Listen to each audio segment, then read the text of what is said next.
अज्ञात लेखक। निकिता फिलोसॉफी में पीएचडी कर रही थी। उसे किताबें पढ़ने का इतना शौक था कि वो किताबों और कहानियों में ही अपनी दुनिया ढूंढती थी। निकिता जब ग्रेजुएशन में थी तो उसने एक किताब पढ़ी थी, वर्ड्स नॉट सेड।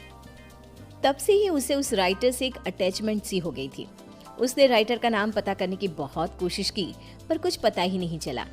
एक दिन वो अपनी फ्रेंड से कहती है, कितने दिन हो गए, आज तक मैं उस राइटर के बारे में कुछ पता नहीं लगा सकी। आज तक तो वहीं अटकी पड़ी है, किताबों की दुनिया को वहीं तक छोड़ दे बहन, कुछ नहीं रखा उसमें। फिर तो तुझे कुछ पता ही नहीं। उनकी हर ईयर एक बुक आती ही है जिसकी सिर्फ 20 कॉपीज ही बनती है और मैं सारी कॉपीज खरीद लेती हूँ। चल तुझे दिखाती हूँ। निकिता प्रिया को स्टोर रूम में लेकर जाती है। रूम बिल्कुल ठंडा। प्रिया को ऐसा महसूस होता है जैसे वो यहाँ पहले आ चुकी है। कुछ अजीब सा महसूस हो रहा है, मानो मुझे कोई अपनी ओर खींच रहा हो। कमरे में चारों तरफ गुफ अंधेरा। अपने फोन की फ्लैश लाइट ऑन कर निकिता फोन को चारों तरफ घुमाती है।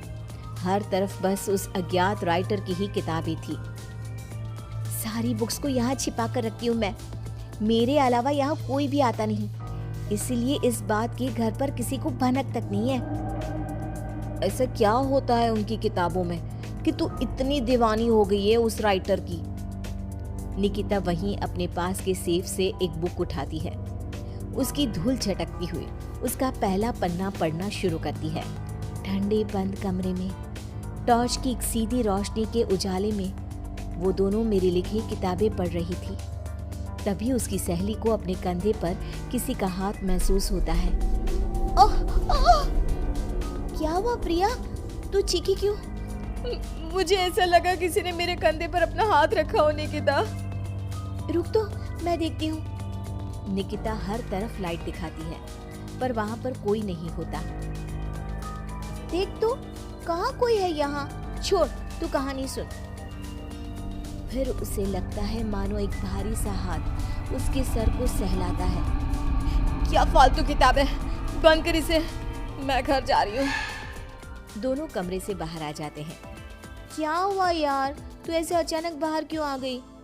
अरे कैसी किताब है यार प्रिया, तू जो कुछ भी पढ़ रही थी सब वैसा ही हो रहा था। अब समझ में आया तू खोई खोई सी क्यों रहने लगी है। एक मिनट, क्या वो राइटर मुझे भी जानता है? मेरे बारे में और क्या क्या लिखा है उसमें? दे मुझे वो किताब दे, मैं घर जा रही हूँ, वहीं पढ़ूंगी। मुझे जानना है कि फिर मेरे साथ क्या होगा। निकिता के लाख मना करने के बाद भी प्रिया एक बुक लेकर चली जाती है और उसी दिन से उसका नंबर ऑफ आने लगता है। अगली सुबह निकिता को अपने घर के गेट पर ही वही बुक एक एनवलप में रैप्ड मिलता है।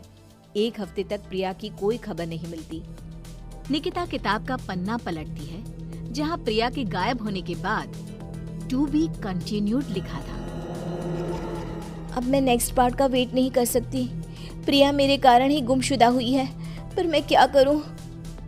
निकिता एनवलप में आए बुक को खोलती है जिसमें एक एड्रेस होता है, एक ऐसी जगह जिसका नाम गूगल पर भी मौजूद नहीं था। पर निकिता बस पकड़कर निकल पड़ती है। पालन खेत।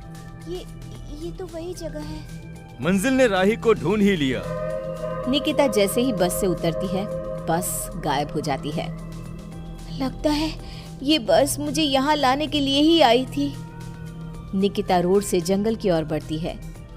अंदर चलते हुए उसे एक खंडर दिखता है जिसके अंदर वो जाती है। अंदर उसे एक लड़का डायरी लिखते हुए दिखता है। अरे आ गई आप, आइए आइए। आप ही है वो राइटर? मुझे बताइए कहाँ है प्रिया? वहाँ देखो।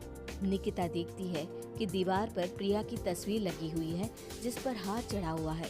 प्रिया की फोटो के साथ वहाँ कई और लोगों की तस्वीरें भी थी। ये सब क्या है?